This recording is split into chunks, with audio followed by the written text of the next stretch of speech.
अज्ञानतिमिरान्धस्य ज्ञानाञ्जनशलाकया चक्षुरुन्मीलितं येन तस्मै श्रीगुरवे नमः। श्रीचैतन्यमनोभीष्टं स्थापितं येन भूतले स्वयं रूपकदा मह्यं ददाति स्वपदान्तिकं। वन्दे अहं श्रीगुरु श्रीयुतपदकमलं श्रीगुरुन् वैष्णवांश्च श्रीरूपं साग्रजातं सहगणरघुनाथान्वितं तं सजीवं साद्वैतं सावधूतं परिजनसहितं कृष्णचैतन्यदेवं श्रीराधाकृष्णपादान् सहगणललिता श्रीविशाखान्वितांश्च। हे कृष्ण करुणासिन्धो दीनबन्धो जगत्पते गोपेश गोपिकान्त राधाकान्त नमोऽस्तुते। तप्तकाञ्चन गौराङ्गी राधे वृन्दावनेश्वरी वृषभानुसुते देवी प्रणमामि हरिप्रिये। वाञ्छाकल्पतरुभ्यश्च कृपासिन्धुभ्य एव च पतितानां पावनेभ्यो वैष्णवेभ्यो नमो नमः। अनन्तकोटि वैष्णववृन्द की जय। नारायणं नमस्कृत्य नरं चैव नरोत्तमं देवीं सरस्वतीं व्यासं ततो जयमुदीरयेत्। शृण्वतां सकथा कृष्ण पुण्यश्रवणकीर्तनः हृद्यन्तस्थो यभद्राणि विद्युनोति सहृत्सतां। नष्टप्रायेषु अभद्रेषु नित्यं भागवत सेवया भगवति उत्तमश्लोके भक्तिर्भवति नैष्ठिकी। ॐ नमो भगवते वासुदेवाय।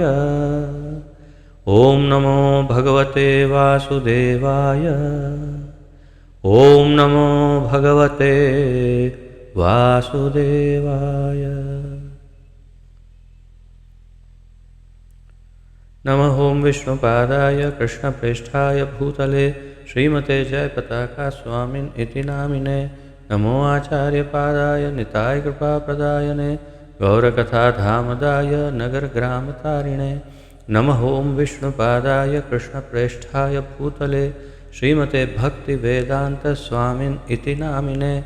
नमस्ते सारस्वते देवे गौरवाणी प्रचारिणे निर्विशेषशून्यवादी पाश्चात्यदेशतारिणे। जय श्री कृष्ण चैतन्य प्रभु नित्यानंद श्री अद्वैत गदाधर श्रीवासादि गौर भक्तवृंद। हरे कृष्ण कृष्ण कृष्ण हरे हरे हरे राम राम राम हरे हरे। हरे कृष्ण कृष्ण कृष्ण हरे हरे हरे राम राम राम हरे हरे। हरे कृष्ण कृष्ण कृष्ण हरे हरे हरे राम राम राम हरे हरे।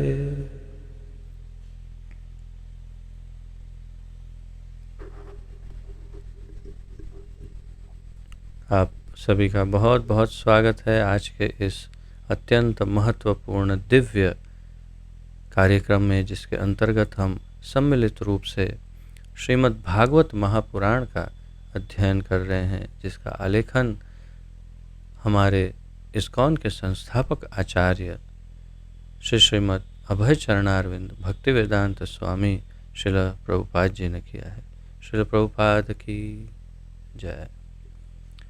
तो आज हम इस अध्ययन में भूमिका में, जैसे कि आप जानते हैं, भूमिका के उस मोड़ पर हैं जहाँ पर श्रीमन महाप्रभु संन्यास धारण करके जगन्नाथपुरी की ओर अपनी माता की आज्ञा से चले गए हैं।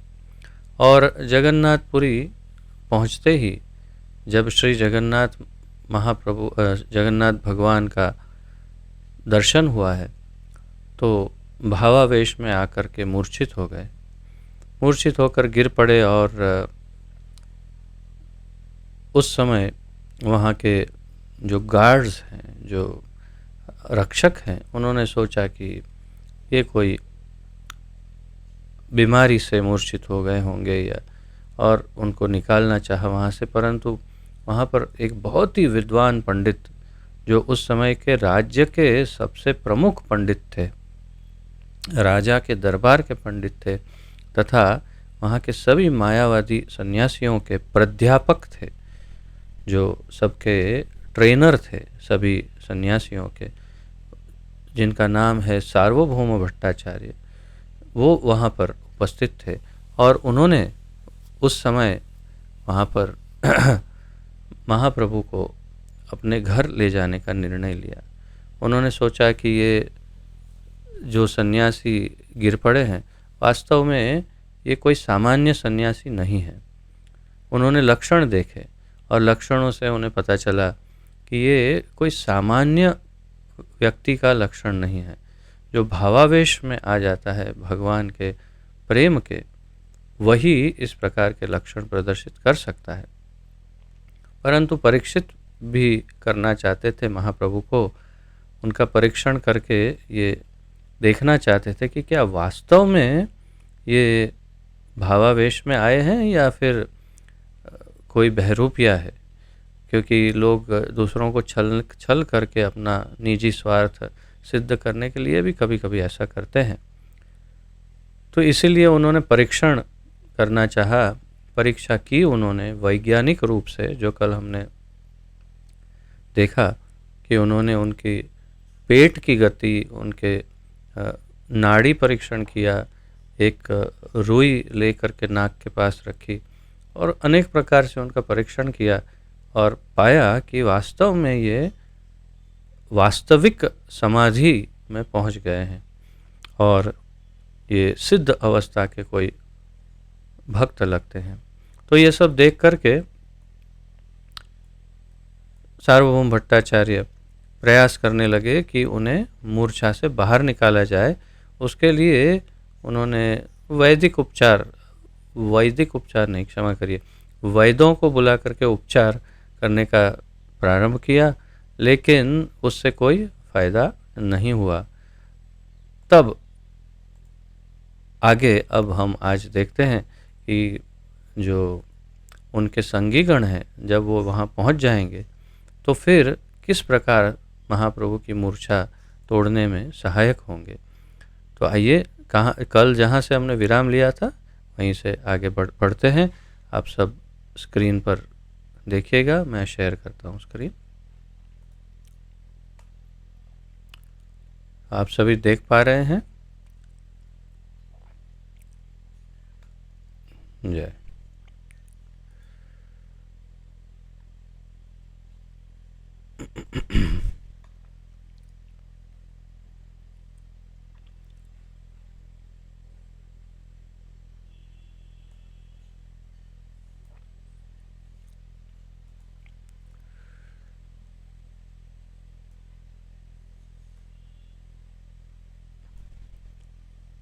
तो इस बीच महाप्रभु के संगी जो उनसे कुछ ही बाद मंदिर में पहुंचे थे, उन्होंने महाप्रभु के दिव्य भावों के विषय में तथा भट्टाचार्य द्वारा उनको ले जाए जाने का समाचार सुना।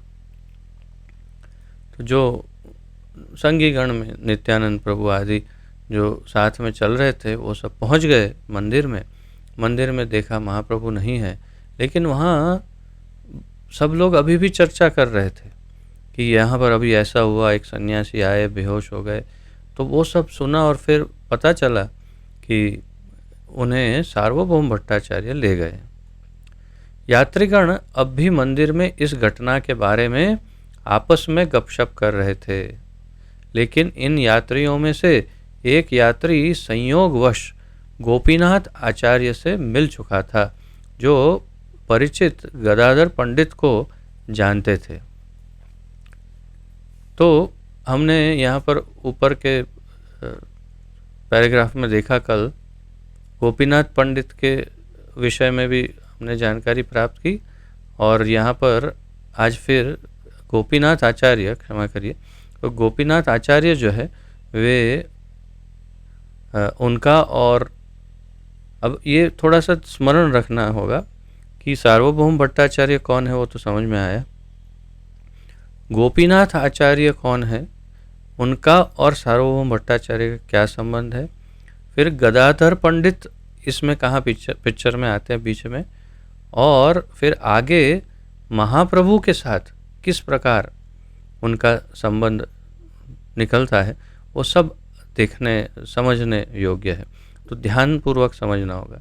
तो अब यात्रीगण अब भी मंदिर में इस घटना की चर्चा कर रहे थे, लेकिन इन यात्रियों में से एक यात्री संयोगवश गोपीनाथ आचार्य से मिल चुका था, जो गदाधर पंडित को जानते थे।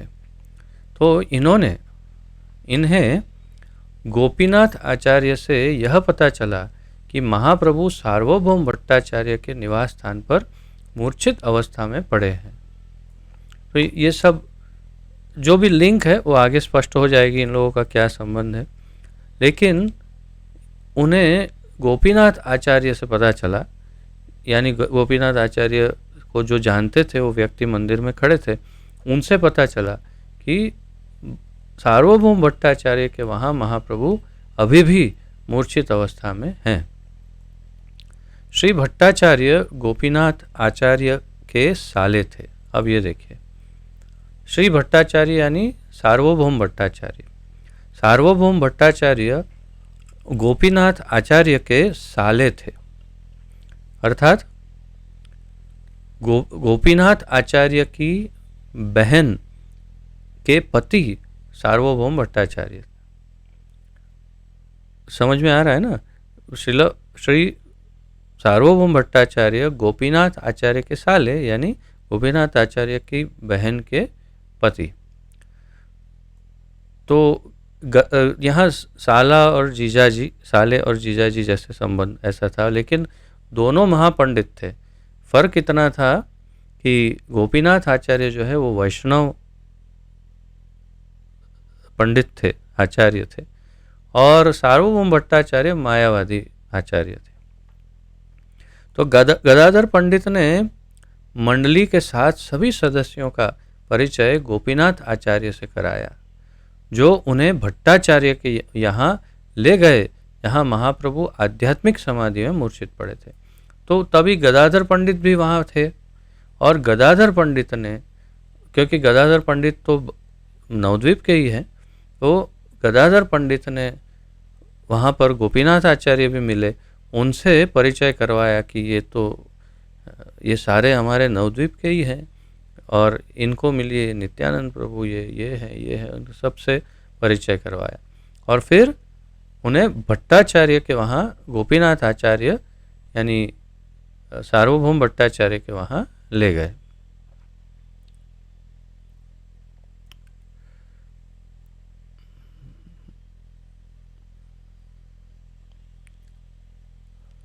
तब मंडली के सभी सदस्यों ने सदा की भांति जोर जोर से हरि नाम का जोर जोर से उच्चारण किया। तो जो मंडली वहाँ पहुँच गई, उन्हें तो पता ही था कि क्या फॉर्मूला है। अब जैसे कोई बार बार बीमार पड़ता हो, हमें पता है कि उसको ये दवाई देने से ये तुरंत ठीक हो जाता है, और फिर वो कहीं बाहर जाए और कहीं गिर पड़े और आपको फ़ोन आए, अरे ये ऐसा हो गया, अरे तो रुको जल्दी मैं आता हूँ, और आके आप जल्दी जा कर के वो दवाई दे दो, वो एकदम उठ जाए। तो बाकी सब लोग प्रयास कर रहे हैं कितना, लेकिन आपको पता है उनको यही दवाई उससे ठीक होंगे। वैसा ही हुआ। पूरी मंडली जानती थी कि महाप्रभु की मूर्छा केवल हरि नाम से टूट सकती है। हरि नाम का उच्चारण किया, महाप्रभु उठ गए। तो इससे महाप्रभु को पुनः चेतना प्राप्त हो गई।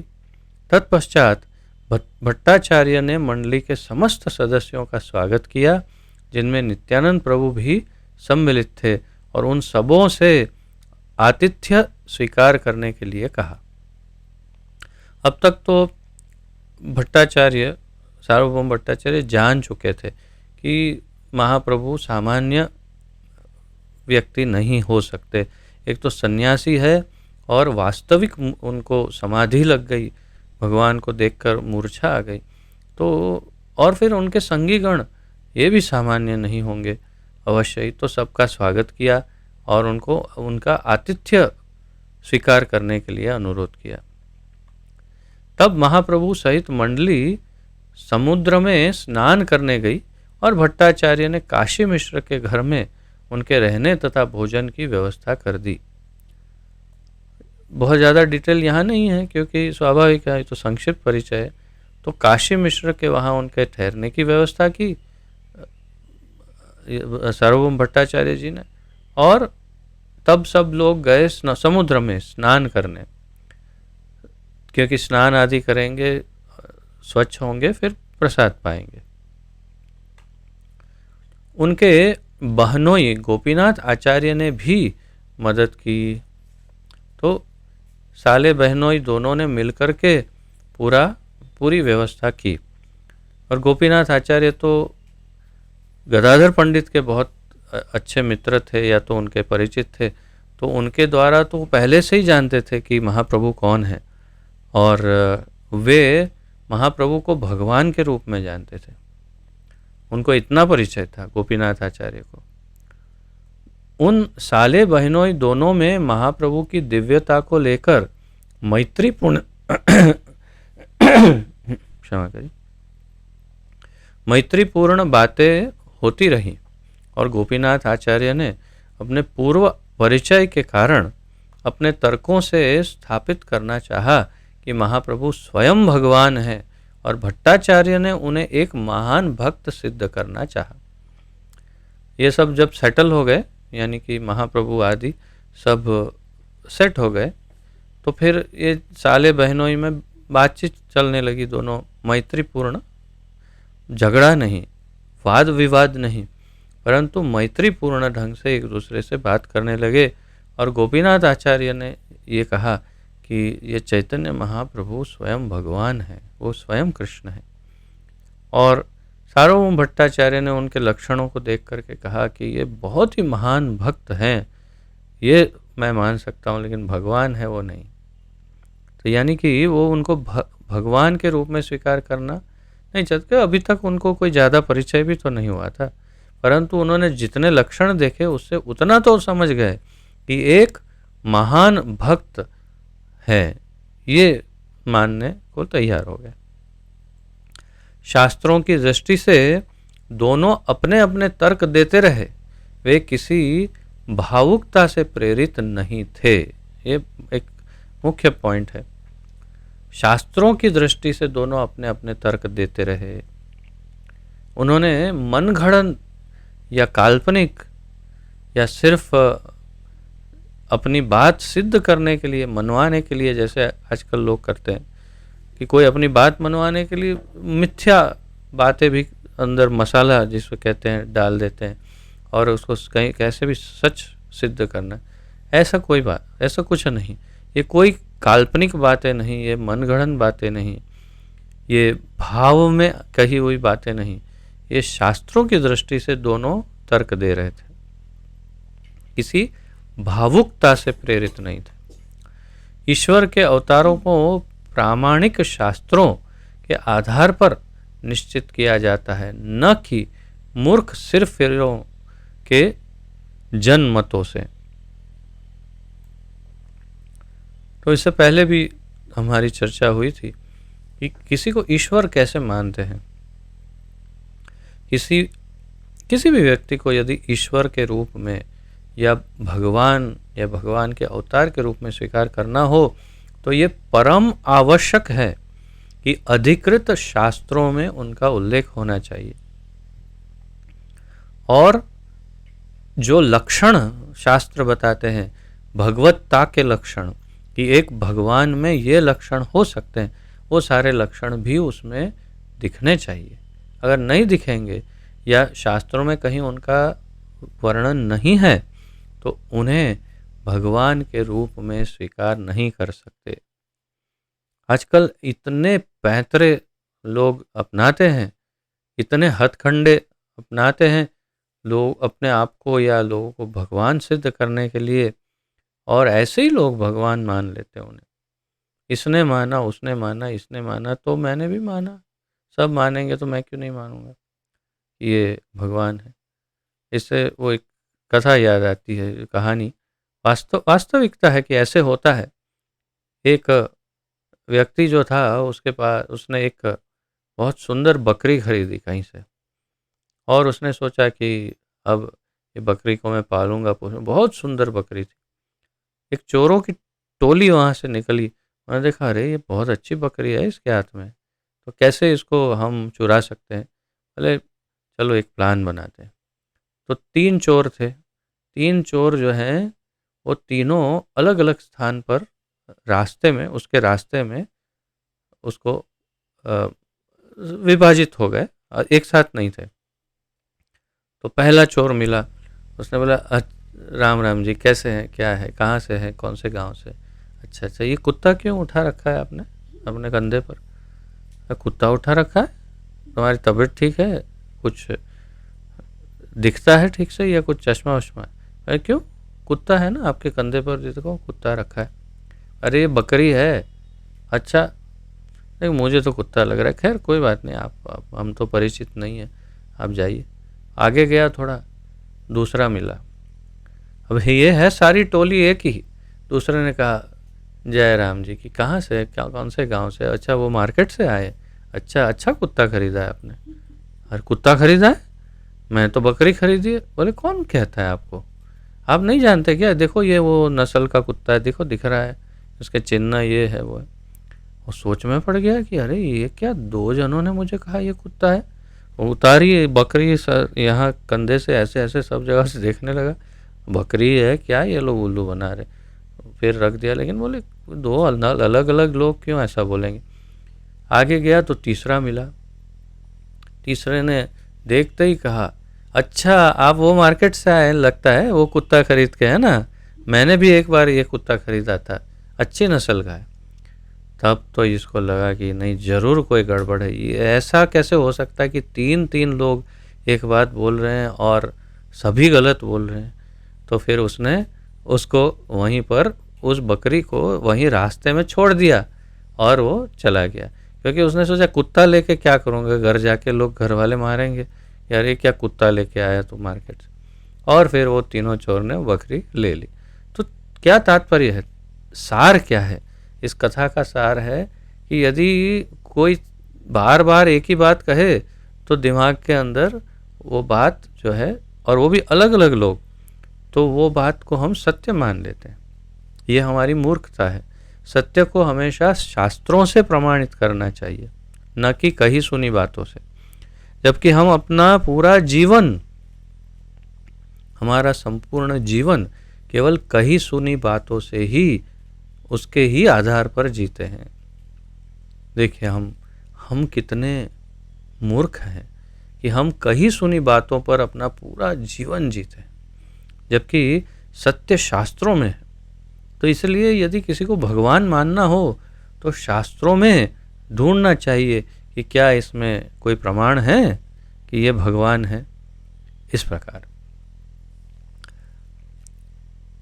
तो भगवान चैतन्य ईश्वर के वास्तविक अवतार थे, किंतु सिरफिरों ने इस युग में शास्त्रों का हवाला दिए बिना ही अनेक तथाकथित ईश्वर अवतारों की घोषणा कर दी है।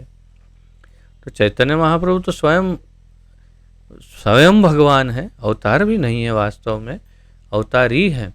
लेकिन फिर भी कई लोगों ने यहाँ वहाँ से कोई शास्त्रों का उल्लेख किए बिना ही बहुत सारे अवतारों की घोषणा कर दी है। जैसे अभी कल की अवतार को आने में लगभग कम से कम 4.5 लाख वर्ष, 4.5 4.25 लाख तो समझ ही लीजिए, इतने वर्ष तो होंगे ही बाकी। लेकिन अभी से आ गए। अब कैसे आ गए इतने जल्दी? प्री मैच्योर डिलीवरी ऐसे आ गए भगवान, ऐसा हो सकता है? बोले जल्दी आ गए थोड़े, कितने तो बस 4.25 लाख साल जल्दी आ गए। अरे भाई तुम्हारा टाइम अभी नहीं है, बाद में आना है। अभी तो कितने कल के अवतार घूम रहे हैं।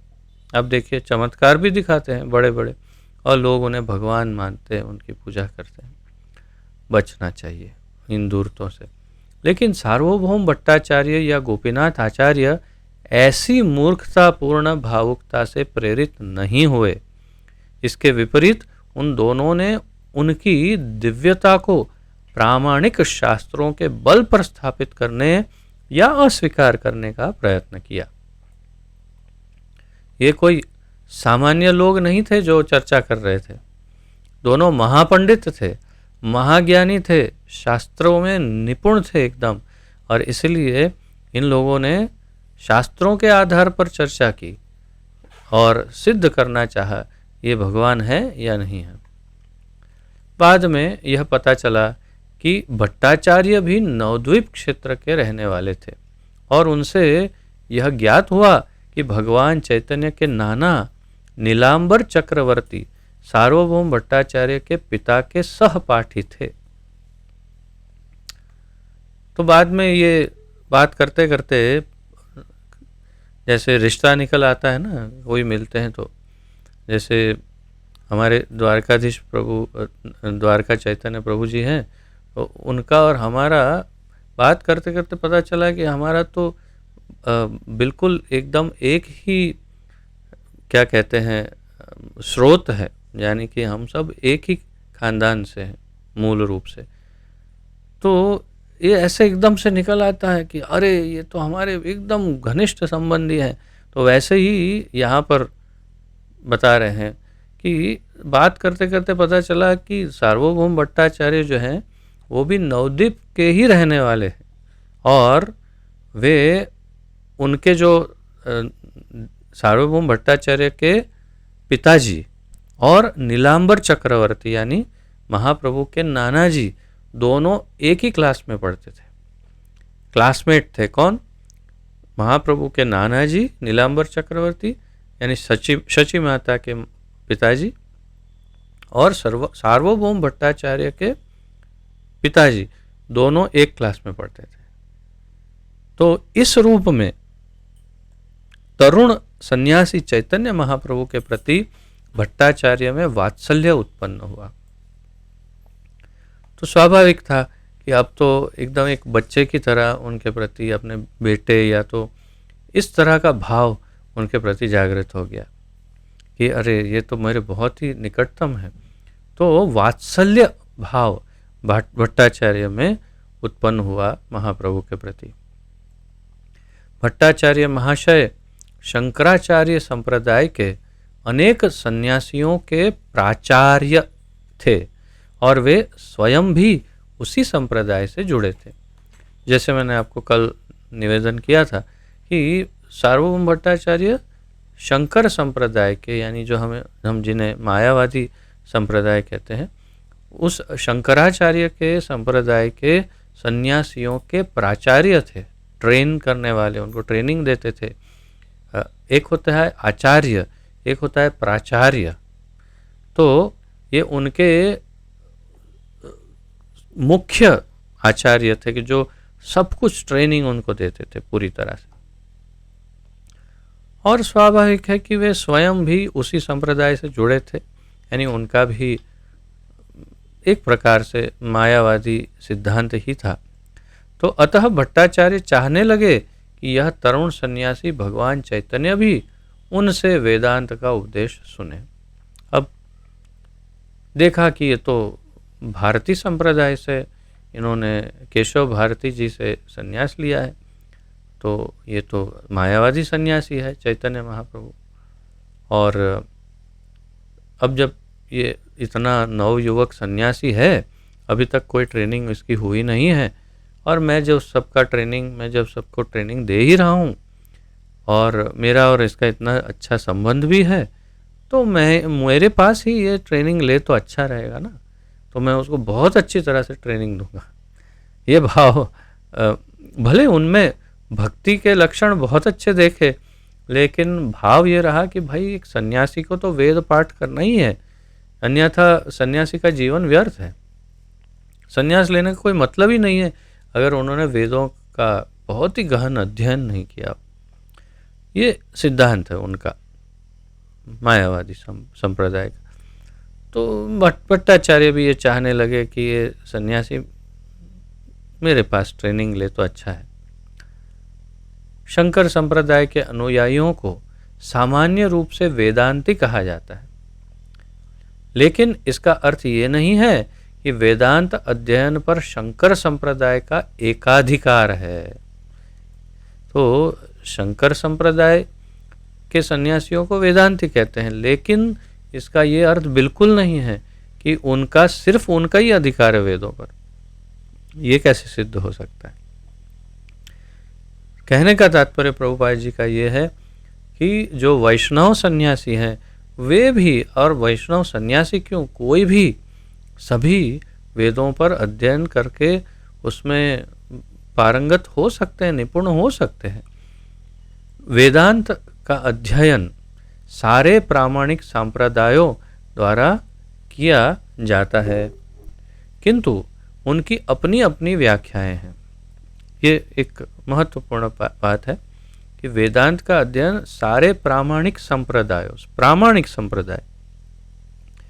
जो थोड़े समय पहले किसी पेड़ के नीचे बैठा था और अचानक ज्ञान हुआ और ऐसे ही एकदम से गुरु बन गया, फिर उसके शिष्य बनने लगे, फिर उसका शिष्य बनना, फिर ऐसी परंपरा नहीं जो भगवान से शुरू होती हो और उनके शिष्य ब्रह्मा जी, चार कुमार, लक्ष्मी जी या शिव जी, ये चार में से कोई एक हो और फिर उनके शिष्य, तो ये वास्तविक परंपरा है जो शास्त्रों के अनुसार शुद्ध परंपरा कही जाती है। तो ऐसी किसी परंपरा में, प्रामाणिक संप्रदाय या परंपरा में जो है, तो वेदांत का अध्ययन सारे प्रामाणिक संप्रदायों द्वारा किया जाता है, किंतु उनकी अपनी अपनी व्याख्याएं भी हैं। अब ये तो हमने चार वैष्णव संप्रदाय की बात की, यहाँ तक कि जो शंकराचार्य जी के फॉलोअर हैं उनका भी एक अधिकृत संप्रदाय है और उनके अपनी सबकी अपनी अपनी व्याख्याएं हैं। चारों वैष्णव संप्रदाय के आचार्यों की अपनी अपनी व्याख्याएं होती है, लेकिन शंकर संप्रदाय वाले सामान्यतया वेदांती वैष्णवों के ज्ञान के बारे में अनजान रहते हैं। इसलिए सर्वप्रथम पहले ये पॉइंट देखते हैं। लेकिन शंकर संप्रदाय के जो वेदांती वैष्णव को ये लोग ये नहीं जानते कि वैष्णव भी वेदों के बारे में जानते हैं, और जानते हैं तो कितना जानते हैं, कितनी गहरी समझ है उनको, ये सब उनको नहीं जानते, वो इतने डीप में नहीं जाते। बल्कि जो मेरा अनुभव है व्यक्तिगत और जो मैंने समझा है, क्योंकि मेरे बाल्यकाल में मैं इसी शंकर संप्रदाय में बहुत ही काफ़ी समय तक मैंने काफ़ी अध्ययन किया है, ट्रेनिंग ली है बाल्यकाल में मुख्य रूप से। तो मैं कुछ मायावादी सन्यासियों के बहुत ही करीब रहा और एक पारिवारिक संबंध थे काफ़ी लोगों के साथ जो वहाँ जुड़े थे, और धीरे धीरे देखते देखते उनमें से कुछ ने फिर बाद में कम से कम 2 ऐसे व्यक्तियों को मैं जानता हूँ कि जिन्होंने आगे जाकर के उसी संप्रदाय में संन्यास भी लिया। तो वो हमारे ही परिचितों में से, यानी उतना गहराई तक हम देख चुके हैं उस संप्रदाय को। तो मैं ये जानता हूँ अच्छी तरह भली भांति कि उन लोगों में ये नियम होता है कि अगर आज कोई सन्यासी बनता है तो उसे ये आदेश दिया जाता है कि अगले 10 या 20 साल, ऐसा कुछ है, उतने समय तक तुम्हें सिर्फ शंकर का भाष्य, यानी सिर्फ आदि शंकराचार्य जी के या उनके अधिकृत शिष्यों के जो भाष्य हैं और आलेखन है वही पढ़ने का अधिकार है। 10-20 सालों तक अन्य कुछ भी पढ़ने के लिए उनको निषेध किया गया। अब देखिए, कोई चांस ही नहीं है कि वो वैष्णव के बारे में कुछ समझे, और 10-20 सालों में इतना गहन हो जाएगा सब कुछ कि फिर उनको ना इंटरेस्ट पड़ेगा दूसरा पढ़ने में, और अगर पढ़ भी लिया तो पहला वाला इतना मजबूत हो गया है कि उसको हिला नहीं पाएगा। तो ऐसी प्रोटेक्शन सिस्टम है उनकी कि वैष्णवों के विषय में वो पढ़ ही नहीं सकते।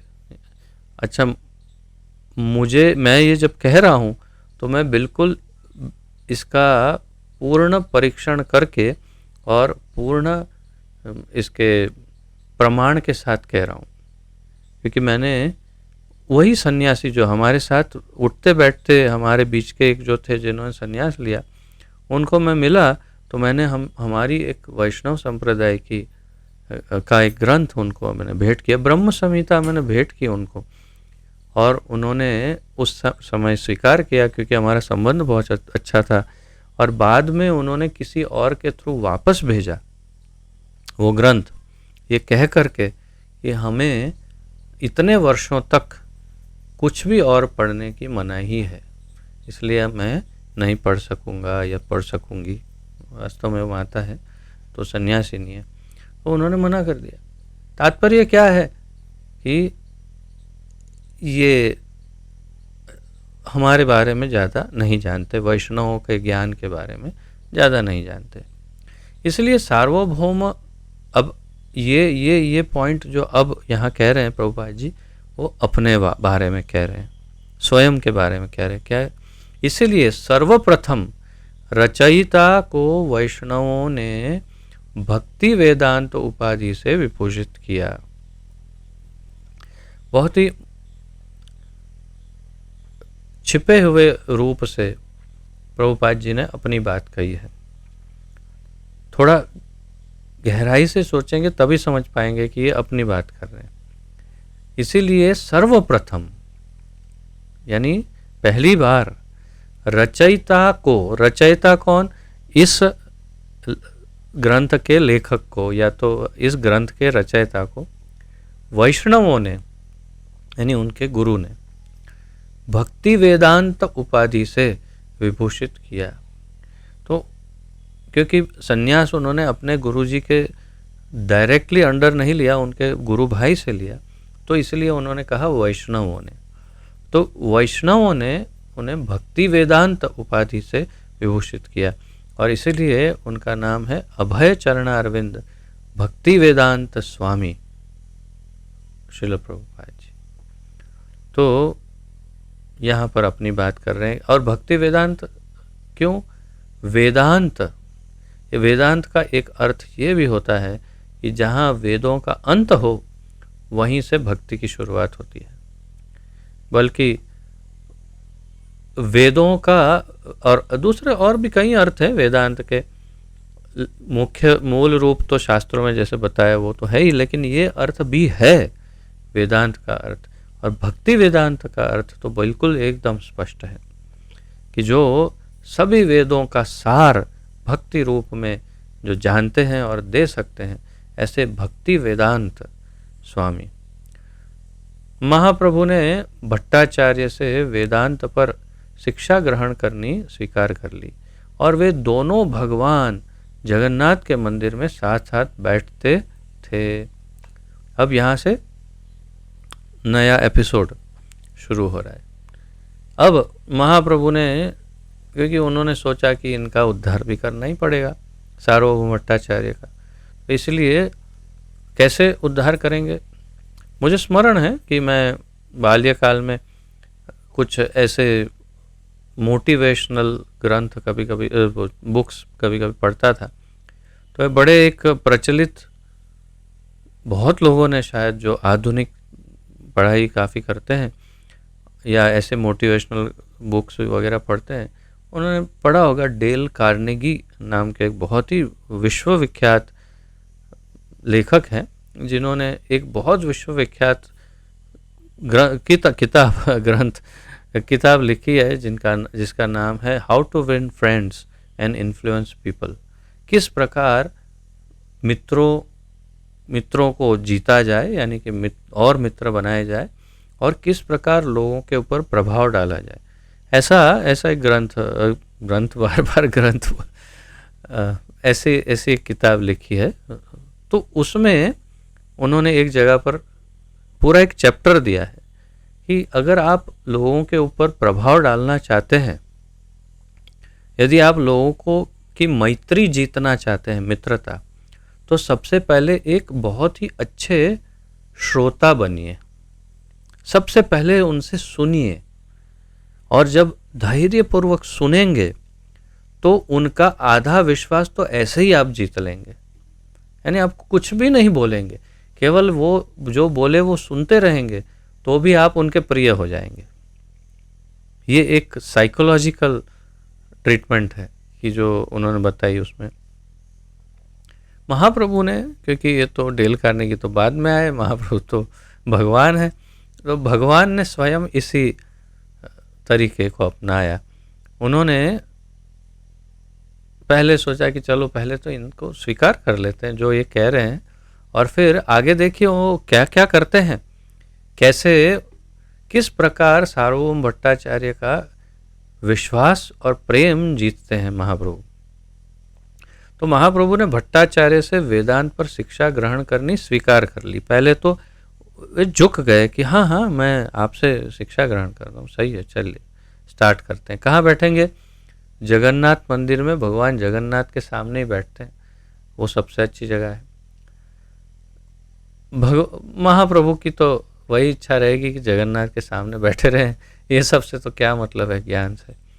भट्टाचार्य 7 दिनों तक लगातार बोलते रहे और महाप्रभु पूरे ध्यान से उन्हें सुनते रहे, लेकिन उन्होंने कुछ प्रतिभाव नहीं दिया। 7 दिन तक महाप्रभु एक शब्द बोले बिना जो भी सार्वभौम भट्टाचार्य बोलते रहे सुनते रहे। अब तो सार्वभौम भट्टाचार्य की धैर्य की परीक्षा आ गई। महाप्रभु की चुप्पी ने भट्टाचार्य के मन में संदेह उत्पन्न कर दिया।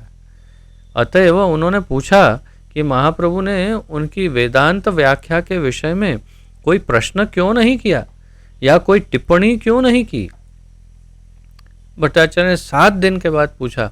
7 दिन बीत गए, आपको कुछ समझ में आ रहा है या समझ में नहीं आ रहा है, या आप मेरी बात को स्वीकार कर रहे हैं कि नहीं कर रहे? कुछ एक प्रश्न भी नहीं पूछा। मैं इतने वर्षों से आप लोगों का जो पुराने भक्त हैं भक्ति वृक्ष लेता हूँ, तो मैं हमेशा बताता हूँ ना, पूछता हूँ ना कि कोई प्रश्न अगर नहीं पूछता तो उसके 2 कारण हो सकते हैं। हमेशा मैं कहता हूँ, एक कारण तो ये हो सकता है कि सब कुछ अच्छी तरह समझ में आ गया, और दूसरा कारण हो सकता है कि यानी बाउंसर, मतलब यहाँ से सीधा बाउंस होकर ऊपर से निकल गया, तो समझ में ही कैसा है। जब समझ में नहीं आया, कुछ भी पता ही नहीं चला, तो प्रश्न क्या पूछेंगे। तो उन्होंने यही पूछा कि ये बाउंसर गया आपको कि समझ में सब आ गया, ऐसे ही पूछना चाह रहे होंगे भट्टाचार्य जी। तो महाप्रभु कैसे जवाब देते हैं, क्या करते हैं, देखिए। बहुत ही अब महाप्रभु के बोलने का समय आ गया, बहुत सुन लिया, अब सुनाने की बात। और वो भी कब? जब भट्टाचार्य ने पूछा तब। डेल कार्नेगी ये भी बताते हैं कि बिना पूछे मत बोला करो। अगर कोई पूछता है तब चांस छोड़ो भी मत, ऐसे बोलो, फिर जो कहना है कह दो, क्योंकि सामने वाले ने पूछा है।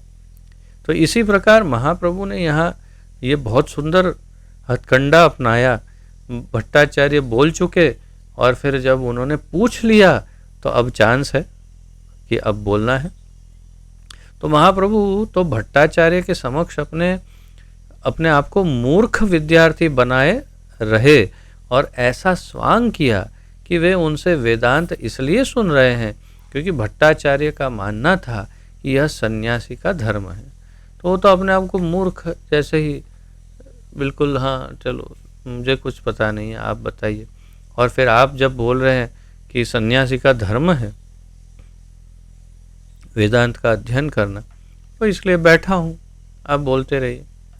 लेकिन महाप्रभु उनके भाषणों से सहमत नहीं थे और उनके चेहरे के एक्सप्रेशन से, प्रतिभाव, हाव भाव से समझ रहे थे सार्वभौम भट्टाचार्य कि ये वास्तव में मेरी बातों को स्वीकार नहीं कर रहे। इससे उन्होंने इंगित किया कि कोई चाहे शंकर संप्रदाय के तथाकथित वेदांती हो या अन्य संप्रदाय के, जो श्रील व्यास देव के आदेशों का पालन नहीं करते, वे वेदांत के यंत्रवत विद्यार्थी हैं। ये इसे ध्यान से समझिए ये वाक्य को। प्रभुपाद जी कह रहे हैं लेकिन महाप्रभु ने उनके भाषणों भाषणों से सहमत नहीं थे। इससे उन्होंने क्या इंगित किया? उन्होंने जो विरोधाभासी हाव भाव प्रकट किए होंगे, तो इससे क्या इंगित किया, क्या उन्होंने बताया सबको हम सबको कि चाहे शंकर संप्रदाय के कोई वेदांती हो या किसी भी संप्रदाय का कोई भी हो, कोई भी अगर श्रील व्यासदेव के आदेशों का पालन नहीं करते, यानी कि व्यासदेव ने जो लिखा है उसको बदलने का प्रयास करते हैं, तो वे वेदांत के यंत्रवत विद्यार्थी है, यानी मशीन की तरह वो पढ़ रहे हैं। एक तोता, जैसे तोते को कुछ सिखाया जाता है, वो बोलता भी है, समझता क्या है? राम राम बोलो, राम राम बोलता है, लेकिन समझता क्या है? कोई गाली सिखाओ, गाली बोल देगा, लेकिन कुछ समझता नहीं है तोता।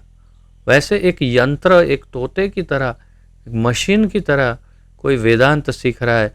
ऐसा ही उसका अर्थ हुआ यदि उसने स्वयं व्यासदेव द्वारा लिखित वेदांत सूत्र जो है या श्रीमद् भागवत है, उसको यदि अपने ढंग से बदलना चाहा या कुछ अलग प्रकार से सीख रहा है, तो वो यंत्र की तरह, मशीन की तरह सीख रहा है। वास्तविकता उसको वास्तविक ज्ञान कभी नहीं मिलने वाला। आप कल्पना कीजिए कितने लाखों करोड़ों ऐसे लोग होंगे जो इसी तरह बेकार में अपना समय नष्ट कर रहे होंगे कि कुछ भी इधर उधर का भाष्य सुन के या पढ़ के। अब क्या किया जाए? वे महान ज्ञान से पूर्ण रूप से अवगत नहीं होते। क्यों? क्योंकि ये सब महान ज्ञान के से पूर्ण रूप, अब कौन सा जो स्वयं वेद व्यास जी ने दिया,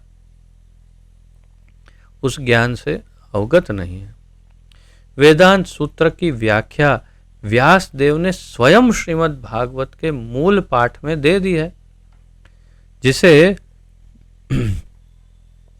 भागवत का ज्ञान नहीं है, वह कठिनाई से ही समझ पाएगा कि वेदांत का मर्म क्या है।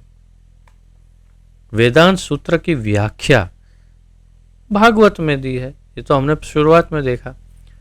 तो जिसे भागवत का ज्ञान नहीं हो, वह कठिनाई से समझ पाएगा कि वेदांत का मर्म क्या है।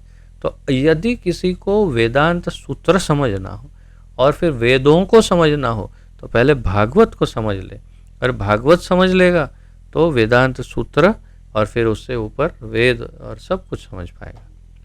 लेकिन अगर भागवत नहीं पढ़ी तो बाकी ऊपर से सब समझेगा, उसकी गहराई नहीं पकड़ पाएगा। भट्टाचार्य बहुश्रुत यानी जिन्हें बहुत लोग सुनते हैं, उन्हें बहुश्रुत कहते हैं। विद्वान होने के कारण लोकप्रिय वेदांतियों पर महाप्रभु के व्यंगात्मक आक्षेपों को समझ गए। तो यहाँ पर थोड़ा लिखा नहीं, वह आगे जाकर सारे डायलॉग फिर आएंगे, लेकिन कुछ बोले महाप्रभु, तो समझ गए कि महाप्रभु व्यंग यानी कि एक कटाक्ष, टॉन्ट जैसे कहते हैं, ऐसा थोड़ा टॉन्ट या तो थोड़ा जोक करते हुए ऐसे वे वेदांतियों पर आक्षेप कर रहे हैं। अतएव उन्होंने कहा कि यदि कोई बात समझ में नहीं आती तो पूछते क्यों नहीं। इसलिए कहा कि यदि आपको ऐसा लगता है कि हमारी कोई बात समझ में नहीं आई तो आप पूछना चाहिए ना, पूछेंगे तो मैं स्पष्ट करूंगा। तो भट्टाचार्य उनके इतने दिनों तक मौन रहने का प्रयोजन समझ गए। अब समझ में आया कि ये तो वास्तव में मेरी बात से सहमत ही नहीं है, इसीलिए चुपचाप बैठे हैं। तो इससे स्पष्ट हो गया कि महाप्रभु के मन में कुछ और था। अतएव भट्टाचार्य ने उनसे प्रार्थना की कि वे अपने मन की बात प्रकट कर दें। बस चांस मिल गया महाप्रभु को। यही तो चाहते थे कि वो पूछे तब बोलेंगे, नहीं तो नहीं।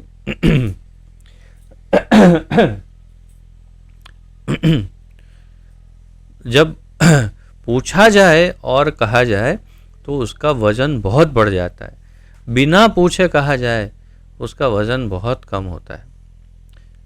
ये बात हमेशा ध्यान रखनी चाहिए। आपको कभी किसी को सलाह देने की इच्छा हो तो ज़्यादा से ज़्यादा प्रयास ये हो कि जब वो सामने वाला सुनने के मूड में हो या पूछ रहा हो या वो आपसे सुनने के लिए तैयार हो, तभी उसे कुछ बताया जाए। अगर ऐसे ही जाके कुछ बताएंगे तो वो आधी बात तो वो रिजेक्ट ही कर देगा, क्योंकि उसका वो मूड ही नहीं है। तो इसलिए अब यहाँ भट्टाचार्य जी ने महाप्रभु को प्रार्थना की कि वे अपने मन की बात प्रकट कर दें। बस यहाँ से शुरुआत हो गई। अब दोनों के डायलॉग, मुख्य रूप से महाप्रभु ही सब बोल रहे हैं। इस पर महाप्रभु इस प्रकार बोले, हे महाशय, मैं वेदांत सूत्र के जन्माद्यस्य यतः शास्त्र यतोन्वयात क्षमा करिए शास्त्र योनित्वात् तथा अथातो ब्रह्म जिज्ञासा जैसे श्लोकों के अर्थों को तो समझता हूं। महाप्रभु ने क्या कहा? महाप्रभु ने कहा कि वेदांत सूत्र के 3 मुख्य सूत्र जो बहुत प्रचलित है, जन्माद्यस्य यतः, दूसरा सूत्र शास्त्र योनित्वात्, और तीसरा सूत्र जो बहुत ही प्रचलित है, अथातो ब्रह्म जिज्ञासा। ये श्लोकों को तो मैं समझता हूँ भली भांति। जन्माद्यस्य यतः यानी जन्म आदि इत्यादि, ये हमारे भागवत का भी प्रथम श्लोक ही है, हम उसमें गहराई में तब जाएंगे।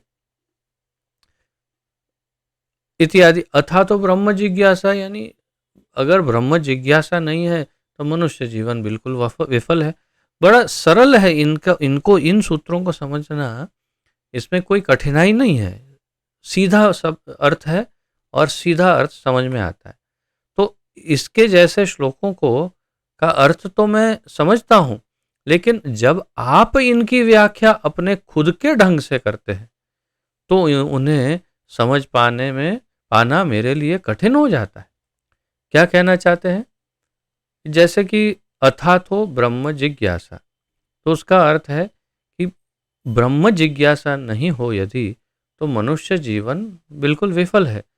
ब्रह्म जिज्ञासा यानी मैं कौन हूँ, क्या मैं ये शरीर हूँ या मैं शरीर से कुछ अलग हूँ, और ये सृष्टि क्या है, संसार क्या है, ये ब्रह्म क्या है, भगवान है या नहीं है, मेरा और भगवान का कोई संबंध है, मैं कौन हूँ, मैं कौन हूँ, मैं कौन हूँ, ये ब्रह्म जिज्ञासा है।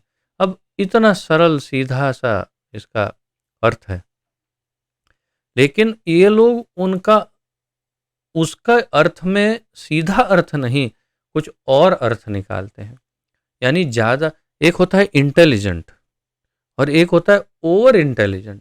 तो ओवर इंटेलिजेंट मतलब एक्स्ट्रा, मतलब ज़ीरो ही समझो। तो ओवर इंटेलिजेंट क्या करना चाहता है, उसको जैसे मैं एकदम सामान्य उदाहरण से समझाने का प्रयास करता हूँ मेरी अल्प बुद्धि के अनुसार, कि आप किसी को कहते हैं कि तू जा वो ले आ, सामान्य एकदम, तू जा वो ले आ। तो सामान्य सीधा साधा सा व्यक्ति है, वो जाएगा, जाकर लेकर आ जाएगा। लेकिन जो ओवर इंटेलिजेंट है वो सोचेगा तू जा वो ले आ, तू जा। तू जा का क्या क्या अर्थ हो सकता है? अगर तू जा शब्द को हम जोड़ दें और उसका एक अर्थ बनाए, तो तुझा वो ले आ, तो इसका कुछ और अर्थ निकलना चाहिए, और बैठ के एनालिसिस करके दूसरे दिन सुबह आता है आपके पास, हाँ मैं समझ गया, आप इसका अर्थ ऐसा कर। अरे भाई, मैं वो तुझे जा के ले आ बोल रहा था, तू पूरी रात बैठ करके उस पर क्या लिख दिया। तो ये है ओवर इंटेलिजेंट। बिल्कुल ऐसा कार्य ये करते हैं कि ब्रह्म अथा तो ब्रह्म जिज्ञा, उसके अंदर इतना गहरा एक एक शब्द को फाड़ा तोड़ा मरोड़ा, क्या क्या किया और उसमें से क्या क्या अर्थ निकाल निकाल के देते हैं। इसकी आवश्यकता नहीं है, महाप्रभु कह रहे हैं। अगर वेद व्यास जी ने एकदम सीधा अर्थ निकले वैसे बात कही है, आप उसको मरोड़ मरोड़ के क्यों नया निकाल रहे हो? ये बात यहाँ पर कहना चाह रहे हैं प्रभुपाद जी। तो सुनिए, सूत्रों का प्रयोजन पहले से ही उन्हीं में वर्णित है, लेकिन आपकी व्याख्याएं उन्हें किसी और बात से प्रच्छन्न कर देती है। इन सूत्रों में सीधा अर्थ अंदर दिया हुआ ही है, लेकिन आप इतना मरोड़ देते हो उसको कि प्रच्छन्न, यानी उसकी जो मूल बात है वो ढक ही जाती है, पूरी ढक देते हैं आप। तो ये क्या बात हुई? आप ऐसा क्यों करते हैं? आप उसे मरोड़ क्यों देते हैं? सीधा सीधा अर्थ क्यों नहीं निकालते? आप जानबूझकर सूत्रों का सीधा अर्थ ग्रहण न करके अप्रत्यक्ष रूप से अपनी व्याख्याएं देते हैं। महाप्रभु ने कहा कि आप जानबूझकर सोच समझकर सूत्रों का सीधा अर्थ ग्रहण नहीं करते, कि नहीं तो भक्ति हो जाएगी। अब भक्ति में इंटरेस्ट है नहीं, तो इसीलिए उसका कोई ऐसा अर्थ निकाल करके अप्रत्यक्ष रूप से अपनी स्वयं की व्याख्या उसमें दे देते हैं। जबकि व्यासदेव ने सीधा भक्ति के संदर्भ में सारी व्याख्याएं की है, क्योंकि वो है ही मूल भक्ति ही है। इस प्रकार महाप्रभु ने उन सारे वेदांतियों पर आक्रमण किया जो अपने निजी स्वार्थ की पूर्ति के उद्देश्य से सीमित चिंतन शक्ति के अनुसार अपनी वेदांत सूत्रों की व्याख्या कलात्मक रूप में करते हैं। महाप्रभु ने उन सारे स्वार्थी वेदांतियों पर आक्रमण किया जो सीमित चिंतन शक्ति के अनुसार, छोटी सी शक्ति है सोचने की, वेदांत सूत्रों की व्याख्या कलात्मक रूप से अपने आर्ट, जैसे कोई चित्रकला कर रहा हो, ऐसे वो अलग ढंग से प्रस्तुत करते हैं।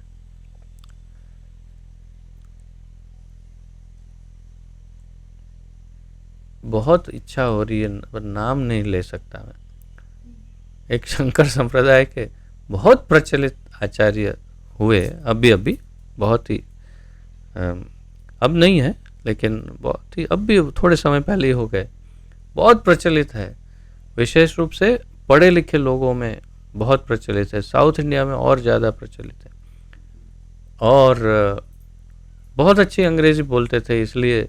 और उनके अगर आप लेक्चर सुनेंगे, अरे ऐसा गोल गोल घुमा देते हैं, इतना ज़बरदस्त गोल घुमाते हैं, हम आश्चर्यचकित हो जाते, भ्रमित हो जाते हैं कि ये इतनी गहरी गहरी बातें करते हैं और कहाँ कहाँ से क्या क्या श्लोक निकाल करके डालते हैं। लेकिन वास्तव में वो सब केवल गोल गोल घुमाने की ही प्रक्रिया है और कुछ भी नहीं है। तो खैर, मैं नाम ही नहीं जब ले सकता तो फिर मैं कैसे यहाँ कुछ भी और अधिक कहूँ उनके बारे में। तो यहाँ पर वेदांत सूत्र जैसे प्रामाणिक साहित्य की ऐसी अप्रत्यक्ष व्याख्याओं की महाप्रभु द्वारा भर्त्सना की गई है। वेदांत सूत्र की अप्रामाणिक जैसी, क्षमा करें, वेदांत सूत्रों जैसे प्रामाणिक साहित्य की ऐसी अप्रत्यक्ष व्याख्याओं की महाप्रभु द्वारा भर्त्सना की गई। अप्रत्यक्ष व्याख्या, अप्रत्यक्ष व्याख्या यानी जो इन लाइन विथ, यानी कि श्रील वेद व्यास जी के मत अनुसार, उनके सिद्धांत के अनुसार एक रूपरेखा में नहीं आती, जो बिल्कुल अलग ही हट जाता है जिसका भाव। तो ऐसी व्याख्याओं से बचने के लिए महाप्रभु कहते हैं। आगे तो महाप्रभु ने यह भी कहा, मायावादिर भाष्य सुनिले हय सर्वनाश। महाप्रभु ने यहाँ तक चेतावनी दी, यदि आप इन मायावादियों का भाष्य सुनेंगे तो सर्वनाश हो जाएगा। क्यों? क्योंकि ये भगवान की भगवत्ता की ऐसी की तैसी कर देते हैं, भक्ति की ऐसी की तैसी कर देते हैं और भगवान को ले आते हैं माया के प्लेटफॉर्म पर और भगवत तत्व को, परम तत्व को सामान्य, तुच्छ या एक रूप, हमसे एक रूप बताने में कोई कसर नहीं छोड़ते और अंततोगत्वा यही सिद्ध करते हैं कि या तो भगवान मेरे लेवल पर है या फिर मैं ही भगवान के लेवल पर हूँ। ये करने का पूर्ण प्रयास करते हैं अपनी व्याख्याओं द्वारा, इसलिए उसकी भर्त्सना की गई है। महाप्रभु ने आगे कहा, श्रील व्यासदेव ने वेदांत सूत्र में उपनिषदों के मंत्रों के प्रत्यक्ष अर्थों का सारांश दे दिया है। दुर्भाग्यवश आप उनके प्रत्यक्ष अर्थों को ग्रहण नहीं कर रहे हैं। आप अप्रत्यक्ष रूप से उनका अर्थ भिन्न प्रकार से ग्रहण करते हैं। यही जो मैंने थोड़े समय पहले अब भी बताया।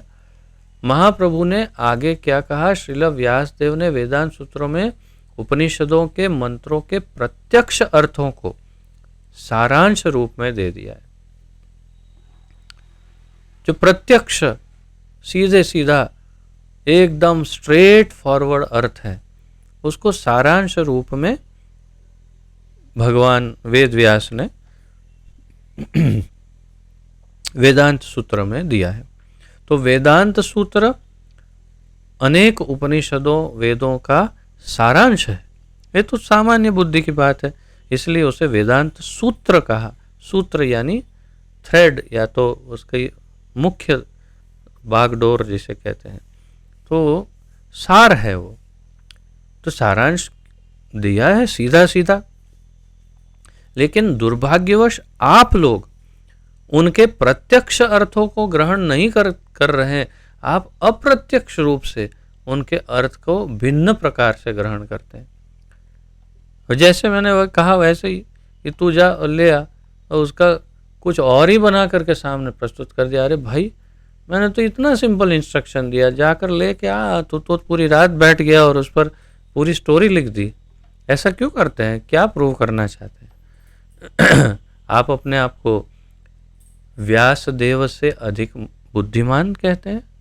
यहाँ आगे बताएंगे प्रभुपाद जी कि अगर आप अपने आप को व्यासदेव से अधिक बुद्धिमान समझ रहे हैं तो फिर आपसे बड़ा मूर्ख और कोई नहीं है। वेदों के प्रमाण को चुनौती देने की कोई गुंजाइश ही नहीं है और इसमें संशय का प्रश्न ही नहीं है। महाप्रभु कह रहे हैं, जो कुछ वेदों में कहा गया है उसे पूरा पूरा स्वीकार करना चाहिए, अन्यथा यह वेदों के प्रमाण को चुनौती देना है। महाप्रभु ने कहा, वेदों के प्रमाण को चुनौती देने की कोई गुंजाइश नहीं है। यानी कि आप किसको चुनौती दे रहे हो, किसमें शोधन कर रहे हो, यानी चेंजेस कर रहे हो, किसमें करेक्शन किसमें कर रहे हो? जो स्वयं भगवान वेद व्यास ने लिखा है उसमें करेक्शन करने का प्रयास कर रहे हो। तो ये आप क्या समझते हो अपने आप को? और इसमें संशय का प्रश्न ही नहीं है। कोई अगर उसमें डाउट करता है वो भी बहुत बड़ा मूर्ख है। भगवान वेद, जब शास्त्रों में लिखा है कि वेद व्यास जी कौन है, भगवान के अवतार हैं, और उनके विषय में इतना कुछ जब शास्त्रों में लिखा है तो आप उन पर कैसे संशय कर सकते हो? जो कुछ वेदों में कहा गया है उसे पूरा पूरा स्वीकार करना चाहिए, बिल्कुल तोड़े मरोड़े बिना, एज इट इज, यथारूप स्वीकार करना चाहिए। अन्यथा वह वेदों के प्रमाण को चुनौती देना है। आप कहो कि नहीं, इसमें इतना पार्ट तो ठीक है, बाकी सब जाने देते, अर्थात आप बाकी सब को बेकार समझ रहे हो, बाकी सब कुछ गलत है ऐसा मान रहे हो, तो ऐसा नहीं चलेगा। एक विशेष संप्रदाय है, उसका भी मैं नाम नहीं ले सकता, लेकिन वो लोग हर एक संप्रदाय के धर्म ग्रंथों को, हर एक संप्रदाय के जो भी ज्ञान है उसको अध्ययन उसका करते हैं। बुद्ध का भी अध्ययन करते हैं, भगवत गीता की करते हैं, इसका भी करते हैं, लेकिन अभी तक निष्कर्ष में नहीं पहुंचे हैं कि भगवान कहाँ है, कौन है, मैं कौन हूँ, तू कौन। वो निष्कर्ष पर नहीं पहुंचे हैं, बस अध्ययन करते हैं। तो क्या, क्यों ऐसा निष्कर्ष पर नहीं पहुंचे? अन्यथा जिसके अंदर बुद्धि का एक छींटा भी हो, एक छींटा भी अगर बुद्धि का हो, वो भगवत गीता को पढ़ते ही समझ जाएगा कि भगवान कौन है। और अगर भगवत गीता पढ़ने के बाद भी यदि भगवान कौन है नहीं समझ में आया, तो वो क्या है, यहाँ पर कुछ है ही नहीं, उसका अर्थ ये हुआ। क्योंकि भगवान इतना स्पष्ट कहते हैं, मत्तः परतरम नान्यत् किंचित अस्ति धनंजय, मयि सूत्र मयि प्रोतम मयि सर्वमिदं प्रोतम सूत्रे मणिगणा इव। इतना स्पष्ट कहते हैं जब कि न मे विदु सुरगणा प्रभवम न महर्षयो अहम आदिर ही देवानां महर्षिणाम च सर्वशः। और क्या क्या कितना कितना कहते हैं कि मैं मूल भगवान हूँ। और ये लोग सोचते हैं कुछ, हाँ ये शायद इनको उस दिन शायद नींद ज़्यादा आ रही होगी, या तो कुछ पी खा पी लिया होगा, तो ऐसा बोल रहे होंगे। तो ये सब छोड़ो, तो क्या क्या क्या, तो हाँ जो कर्म की बात करते हैं वो पढ़ते हैं। हाँ ये लोग ऐसा करते हैं, कर्म में क्या कहा, इसमें क्या कहा। अरे भाई ये सब बाजू पे रखो। उन्होंने ये कहा मैं भगवान हूँ, मन मना भव मद भक्तो मद्या जी माम नमस्कुरु। नहीं नहीं, वो नहीं, उसमें इंटरेस्ट नहीं है। क्यों, सोचिए आप। तो ऐसे नहीं चलेगा। महाप्रभु कह रहे हैं कि आप उसको क्यों ये निकाल रहे हो, वो निकाल रहे हो। जो सीधी बात कह रहे हैं वो क्यों स्वीकार नहीं करते? आप क्या समझते हो अपने आप को? आप अपने आप को समझते क्या हो कि जो भगवान की बातों को चुनौती दे रहे हो? और उदाहरण दिया महाप्रभु ने, बहुत सुंदर, इससे स्पष्ट हो जाएगा। शंख तथा गोबर दो विभिन्न जीवों के हाड़ तथा विष्ठा हैं, लेकिन चूंकि वेदों ने इन्हें शुद्ध कहा है, अतएव लोग उन्हें इस तरह स्वीकार करते हैं क्योंकि वेद प्रमाण है। शंख हड्डी है और गोबर विष्ठा है, मल है। तो आप ये बताइए कि क्या किसी भी व्यक्ति की हड्डी पवित्र मानी जा सकती? किसी भी जीव की हड्डी, किसी भी जीव की हड्डी को पवित्र नहीं माना जा सकता। हड्डी स्पर्श हो जाए या हड्डी घर में हो तो अपवित्र माना जाता है। लेकिन शंख हड्डी है, लेकिन इतना पवित्र है कि मंदिर में रखा जाता है। ठाकुर जी के शंख बजाकर ही आरती पूजा सब स्टार्ट होता है। तो क्यों? क्योंकि वेदों में लिखा है कि शंख को परम शुद्ध मानना चाहिए इत्यादि। गोबर कौन सा ऐसा जीव है, आगे बताएंगे प्रभुपाद जी, कि कोई भी ऐसा जीव, व्यक्ति, मनुष्य कुछ भी है कि जिसकी विष्ठा, जिसका मल जो है उसको पवित्र माना गया। लेकिन गाय के गोबर को इतना पवित्र माना गया कि उसको हर जगह पर उसका उपयोग है। क्यों? क्योंकि शास्त्रों में, वेदों में लिखा है। इसीलिए बिना चुनौती के उसको एज इट इज स्वीकार कर लिया है। आप वैज्ञानिक परीक्षण करते हैं तो भी आपको पता तो चलता ही है कि हाँ गोबर में तो बहुत सारे गुण हैं। रेडियो एक्टिव रेज जो है वो, और आपके बीटा रेज, ये कुछ भी उसमें से पेनिट्रेट नहीं होता। ये इसमें ये गुण है, ठंडी में गर्मी देता है, गर्मी में ठंडी देता है, ये करता है, बहुत कुछ, कितने सारे वायरस बैक्टीरिया से प्रोटेक्शन देता है। वाह, ये सब तो अब आप जान रहे हैं, लेकिन शास्त्रों में लिखा था, इसलिए पहले से लोग बिना परीक्षण के मान रहे थे। तो बिना प्रमाण, बिना परीक्षण के अगर हम वेदों से कोई चीज मानते हैं तो इसको परीक्षण की आवश्यकता नहीं होती, उसे स्वीकार कर लेना। तो ये क्यों कह रहे हैं यहाँ पे? भाव यह है कि कोई भी व्यक्ति अपने अपूर्ण तर्क को वेदों के ऊपर नहीं लाद सकता। वेदों के आदेशों को यथारूप में किसी लौकिक तर्क के बिना मानना चाहिए। भाव क्या है? प्रभुपाद जी कह रहे हैं कि अपने अपूर्ण तर्क को, मेरे लॉजिक को हम वेदों के ऊपर नहीं ला सकते। एक छोटा सा क्षुद्र मनुष्य जो अभी अभी कुछ 2-4 इधर उधर के पुस्तकें पढ़ पढ़ के थोड़ा सा ज्ञान इकट्ठा किया है, वो वेदांत सूत्र पर अगर लिखने लग जाएगा तो क्या लिखेगा वो? उसकी बुद्धि, उसका अनुभव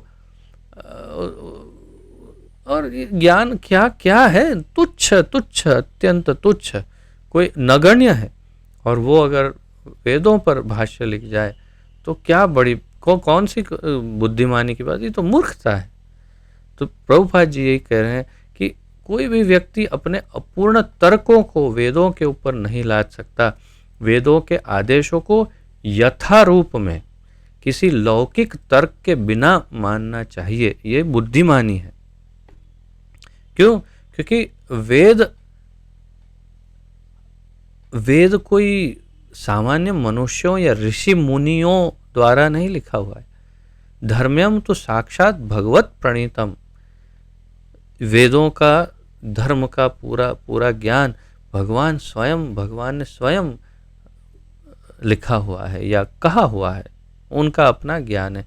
जैसे भागवत का प्रथम श्लोक हम पढ़ेंगे, जिसकी चर्चा हम पहले भी कर चुके हैं। तेने ब्रह्म हृदय आदि कवये। वेदों का ज्ञान ब्रह्मा जी के हृदय में बैठे हुए परमात्मा भगवान ने पूर्ण रूप से उनके हृदय में ही दिया। तो ये वैदिक ज्ञान कहाँ से आया? भगवान से आया। ब्रह्मा जी के हृदय में उन्होंने कहा और ब्रह्मा जी ने फिर नारद मुनि को बताया, यानी सबको बताया। तो ये अपौरुषेय कहते हैं वेदों को। अपौरुषेय यानी कि जो किसी भी पुरुष व्यक्ति के द्वारा नहीं लिखा हुआ है, ये मानना चाहिए। और उसमें कोई शोधन, कोई चेंजेस नहीं करने चाहिए। वैदिक आदेश के तथाकथित अनुयायी वैदिक आदेशों की अपने अपने तरह से व्याख्या करते रहते हैं और इस तरह वे वैदिक धर्म के विभिन्न पक्ष तथा पंथ स्थापित करते चलते हैं। अपना अपना मत प्रस्तुत करते हैं। यतो मत ततो पथ, यतो मत ततो पथ। तो जितने मत उतने पथ, अपना अपना पथ बनाते हैं। भगवान बुद्ध ने प्रत्यक्ष रूप से वेदों के प्रमाण को अस्वीकार किया और उन्होंने अपना निजी धर्म स्थापित किया।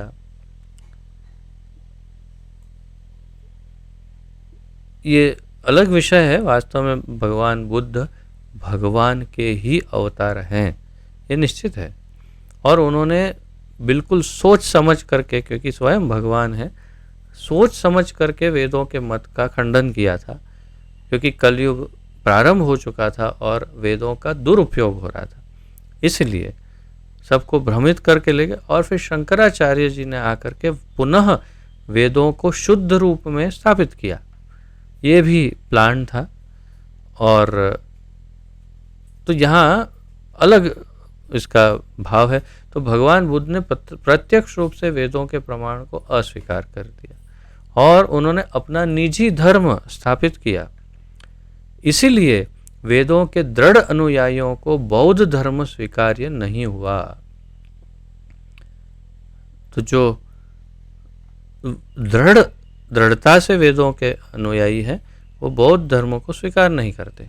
लेकिन वेदों के तथाकथित अनुयायी बौद्धों से भी अधिक हानिकारक हैं। अब ये सुनिए, देखिएगा यहाँ पर कहीं भी किसी भी संप्रदाय, किसी भी धर्म, किसी भी मान्यता, किसी भी श्रद्धा का कोई भी यहाँ पर कोई ना कोई निंदा है या ना कोई खंडन है।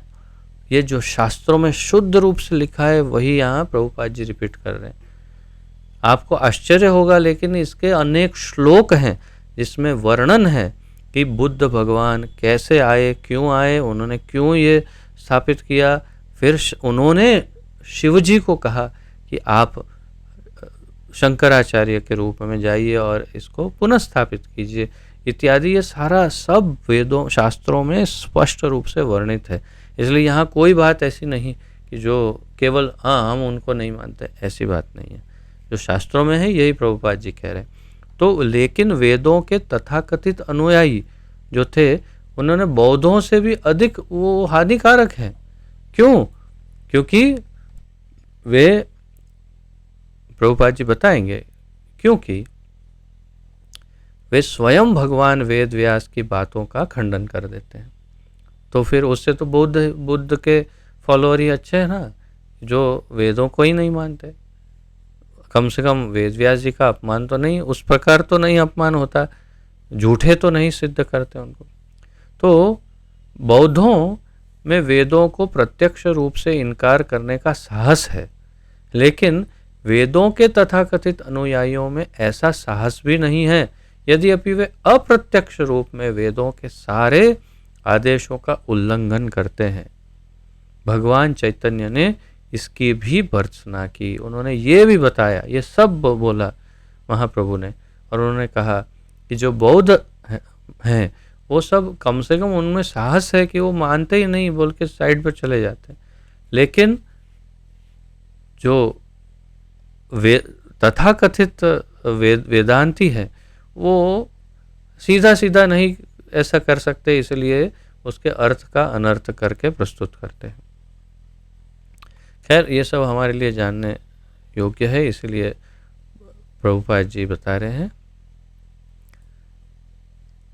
तो यहाँ एक पैराग्राफ लेते हैं, बाकी या इस प्रसंग में महाप्रभु द्वारा दिए गए शंख तथा गोबर के उदाहरण अत्यंत युक्ति संगत है।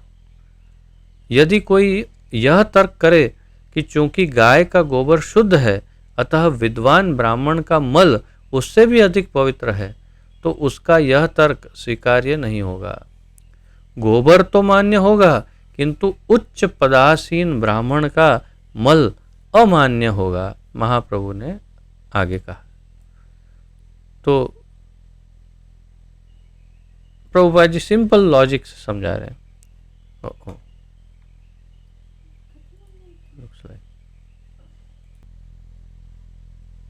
तो यहाँ पर इस प्रसंग में महाप्रभु ने जो उदाहरण दिए शंख के और गोबर के, वो अत्यंत युक्ति संगत है। यदि कोई यह तर्क करता है, कोई ये ऐसे लॉजिक अपना इस्तेमाल करता है, तर्क लगाता है कि कोई अगर गाय का गोबर इतना शुद्ध है तो फिर तो कोई विद्वान ब्राह्मण हो उसका गोबर तो और कितना शुद्ध होगा। वो तो शरीर पे लगाना चाहिए। देखा कैसे तुरंत आप लोगों के मुख ऐसे इधर उधर हो गए सब। तो सोचिए अब ऐसा कोई अगर लॉजिक लगा करके जीवन जिए या तो शास्त्रों को परिवर्तित करना चाहे तो क्या परिणाम होगा, आप समझ सकते हैं। यही बात महाप्रभु बताना चाहते हैं। गाय का गोबर तो कोई भी मनुष्य स्वीकार कर लेगा, लेकिन किसी भी मनुष्य चाहे कोई भी हो, उसका गोबर जो है वो किसी भी अवस्था में स्वीकार्य नहीं हो सकता है, वो चाहे कितना भी विद्वान क्यों ना हो। तो ये बात है कि इन दोनों में जो अंतर है उसका, तो यहाँ पर प्रभुपाद जी कह रहे हैं तो उसका यह तर्क स्वीकार्य नहीं होगा। गोबर तो मान्य होगा, लेकिन उच्च पदासीन ब्राह्मण का मल अमान्य होगा। और फिर यहाँ पर आगे महाप्रभु क्या कहते हैं वो सब हम अब सोमवार को, क्योंकि कल छुट्टी है, संडे भी छुट्टी है, 2 दिन, कल हम परीक्षा भी नहीं करेंगे क्योंकि अहमदाबाद में शोभा यात्रा जो है जगन्नाथ जी की वो है, और इसलिए सभी भक्त उसमें जाएंगे, तो कल नहीं हो पाएगा। और परसों तो ऐसे ही छुट्टी है, तो फिर अब हम सोमवार को यहाँ से आगे कंटिन्यू करेंगे। तो यदि आज के इस अध्ययन में यदि किसी के कोई प्रश्न हो, जिज्ञासा हो, उत्कंठा हो, टिप्पणी, सुधार, सुझाव तो प्रस्तुत कर सकते हैं। और अब आप अपने मुखारविंद के दर्शन हमें दे सकते हैं यदि हम पर प्रसन्न हो तो। हे देव, यदि हम पर प्रसन्न हो तो दर्शन दीजिए, देव तथा देवियाँ जो भी हैं। यस कुसुम लीला माता जी। हरे कृष्णा प्रभु जी, दंडवत प्रणाम। धन्यवाद। प्रभु जी, भक्ति मार्ग में तो भाव की स्थिति और प्रेम भाव वाली स्थिति जो आती है उससे हम समझ सकते हैं कि ये भक्त इस लेवल के तक पहुंचे हुए हैं। तो इन लोगों का क्या मापदंड कोई है क्या, मायावादियों का? वो लोग कैसे समझते हैं कि एक उनका जो गोल है उन्होंने अचीव किया? ऐसे क्या उनके लक्षण होते हैं? उनका लक्षण, जहाँ तक मेरा अल्प ज्ञान है, मैं मेरे अल्प ज्ञान से कह रहा हूँ, उनका तो गोल है कैवल्य आनंद और समाधि अवस्था, जिसमें वो समाधि अवस्था जो मृत्यु पर्यंत ही सिद्ध होती है। यानी जैसे जो साधक होते हैं उनके लिए तो जीवित समाधि होती है, परंतु जो वेदांती है उनकी समाधि, यानी कि उनका जो सर्वोच्च पद है, वो तो मृत्यु के बाद ही मिलेगा, और वो है मोक्ष। बस सिंपल। और उसका तो कोई मापदंड है ही नहीं, उसका कोई मीटर ही नहीं है। बस इतना कहना है कि उसको मोक्ष मिल गया, और वो तो वही जाने कि वो कहाँ घूम रहा है। तो जो तात्पर्य गए वो जानेंगे कहाँ घूम रहे हो। एग्जैक्टली, कहने का तात्पर्य यह है कि उनका कोई ऐसा मापदंड ऐसे नहीं कि हाँ ये उनका बस गोल ही मोक्ष है। और मोक्ष तो आप जानते हैं कि जितनी जो मुक्तियां हैं उसमें सबसे निम्न कोटि पर सायुज्य मुक्ति यानी मोक्ष आता है, जो अधिक से अधिक राक्षसों को, असुरों को ही मिलता है। जो हम अगर सारे वेद पुराण शास्त्र पढ़ेंगे तो मोक्ष मैक्सिमम प्रायः असुरों को ही दिया जाता है, क्योंकि वो अनवांटेड होते हैं और इसीलिए उनको मोक्ष दे करके फ्रीज कर दिया जाता है। जैसे हम डीप फ्रीज में डाल देते हैं कोई चीज़, ऐसे उनको फ्रीज कर देते हैं, दैट इज मोक्ष। तो वो सायुज्य मुक्ति प्राप्त करते हैं, और ये लोग सायुज्य मुक्ति के ही पीछे पड़ते हैं। तो भगवान भी बड़ी खुशी खुशी देते, तो वेरी गुड, ले लो, चलो फ्रीज में आ जाओ। क्योंकि भक्ति से उनको कोई इंटरेस्ट नहीं है, उनको ना सामीप्य मुक्ति में इंटरेस्ट है, न सारूप्य में, न सालोक्य में, न साष्टी में। उनको तो कोई रस में इंटरेस्ट ही नहीं है, रस विहीन। उनको तो स्वयं ही भगवान बनने में इंटरेस्ट होता। सो इसलिए उनका कोई गंतव्य निश्चित नहीं, उनका गंतव्य है मोक्ष। That is my understanding.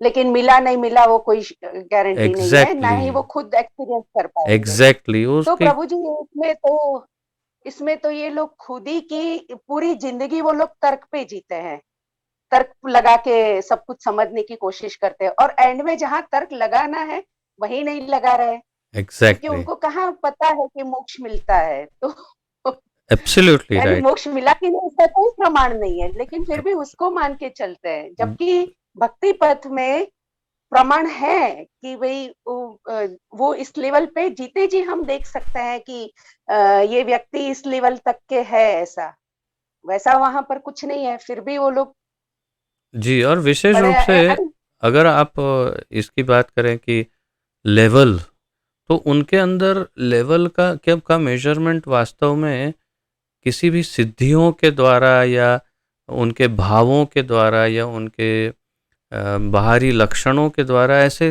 ऐसे भी तय नहीं होता है। वो बस वेदों का अध्ययन करते हैं और बस उनके जैसे कि हम एक ऑफिस में कोई ज्वाइन होता है एक असिस्टेंट के रूप में, और 20 साल के बाद वो असिस्टेंट मैनेजर या मैनेजर ऐसा कुछ बनता है। तो जैसे सिंपल स्टेप्स हैं, वैसे ही सिंपल उनका लेवल माना जाता है कि कितने साल निकाले, 50 साल निकाले, ओ ये सीनियर है, बस सिंपल। अदरवाइज एक्सटर्नली कोई भी दूसरे लक्षण या कोई ऐसा कुछ है ही नहीं, क्योंकि ये तो ज्ञान मार्ग है। तो ज्ञान मार्ग होने के कारण कोई चिन्ह, कोई लक्षण का कोई इसमें कोई गुंजाइश नहीं है, मीटर नहीं है। This is my understanding. Hare धन्यवाद। हरे कृष्ण। हरे कृष्ण माता जी। और किसी का कोई प्रश्न, जिज्ञासा?